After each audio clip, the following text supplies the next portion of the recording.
హైవేర్స్ ఓ మగాడు తన కట్టుకున్న భార్యని అనుమానించకపోయినా బయట వారిని అనుమానించడం మొదలెట్టాడు అంటే వాడి కోసం ప్రాణాలిచ్చే మనిషి సైతం అనుమానిస్తాడు.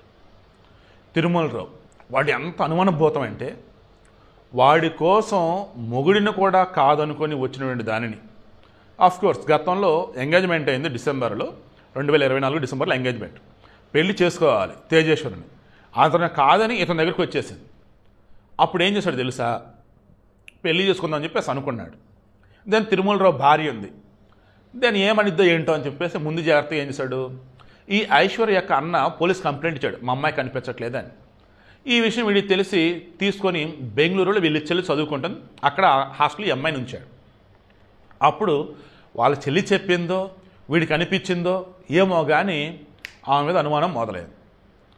అప్పుడు ఈలోపు ఐశ్వర్య పేరెంట్స్కి తెలియటం అండ్ నాన్నలేడు వాళ్ళ అమ్మన్నట్టుంది. తిరుమలరావు భార్యకి తెలిసేసింది.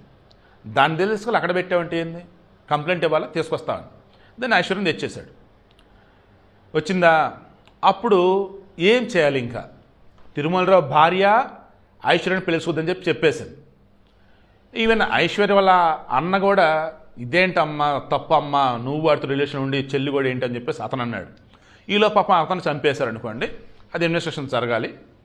ఈలోపు ఈ ఐశ్వర్య బెంగళూరు నుంచి వచ్చింది కదా, దాన్ని ఒక బండి ఉన్నాడు, దానికి ఒక జీపీఎస్ ట్రాకర్ పెట్టాడు ఇతను తిరుమలలో. ఎందుకో తెలుసా, ఎటు వెళ్తుంది ఏం చేస్తుంది అని. అంటే అనుమానం.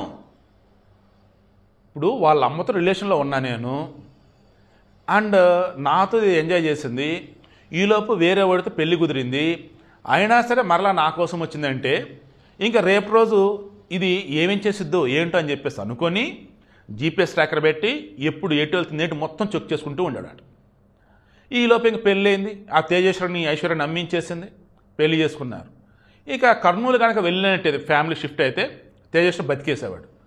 కర్నూలు కాదుకూడదన్నాడు, గద్వాలో ఉంటున్నాడు. దానికి అప్పుడు తేజేశ్వరి బండికి కూడా జీపీఎస్ పెట్టేశారు. ఆల్రెడీ కర్నూలులో ఉన్నటువంటి ఐశ్వర్య బండికి జీపీఎస్ అంతే ఉంది, తేజేశ్వరి బండికి జీపీఎస్ పెట్టి ఎటు మొత్తం చూసేసి కాపు కాసి మొత్తానికి చంపేశారు. ఇక ఆ తర్వాత విషయం మొత్తం మనకు తెలిసింది. ఇప్పుడు లేటెస్ట్గా ఈ తిరుమలరావు చెప్పినటువంటి విషయాలు క్రాస్ చెక్ చేస్తే ఐశ్వర్య బండి ఉంది కదా కర్నూలులో, వెళ్ళి చూస్తే దానికి ఇంకా జీపీఎస్ అలాగే ఉంది. అంటే ఎంత అనుమానం చూడండి అసలు. నేను మరలా చెప్తున్నా, వీడు తేజస్ని చంపేశాడు, వీళ్ళు దొరకలేదు అనుకుందాం, వీళ్ళ ప్లాన్ ప్రకారం వీడు ఐశ్వర్య ఇద్దరు కూడా వెళ్ళిపోవాలి, ఓకే వెళ్ళిపోయారు అనుకుందాం. అక్కడ ఐశ్వర్య ఎవరితో నవ్వుతూ మాట్లాడినా, ఐశ్వర్య ఫోన్లో ఎవరితో చాటింగ్ చేస్తూ ఉన్నా, ఖచ్చితంగా ఏదో ఒక రోజు దాన్ని కూడా తిరుమలరావు చంపేసేవాడు. చంపి ఆ తర్వాత మరలా వాళ్ళ ఆవిడ దగ్గరికి వచ్చేసేవాడు. ఈ లోపల ఆవిడ ప్రెగ్నెంట్ కానీ అయితే ఇక బిందాస్గా ఉండేవాడు.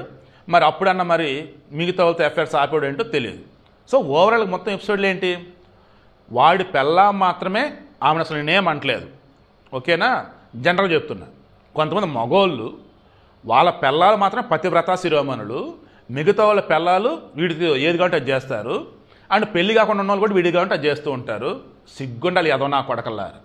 ఆడవాళ్ళు అంటే అంత చీప్ అయిపోయారా మీకు, అండ్ ఆడవాళ్ళు కూడా బుద్ధి సిగ్గు ఉండాలి. కొంతమందికి ఏది పడితే అది చేసుకుంటా పోతున్నారు, ఏమవుతుంది చివరికి, అయితే మీరు చేస్తున్నారు లేదంటే మీ అనుకునే వాళ్ళు చేస్తున్నారు, చివరికి అంతా జైల్లోనే చదువుకుంటున్నారు.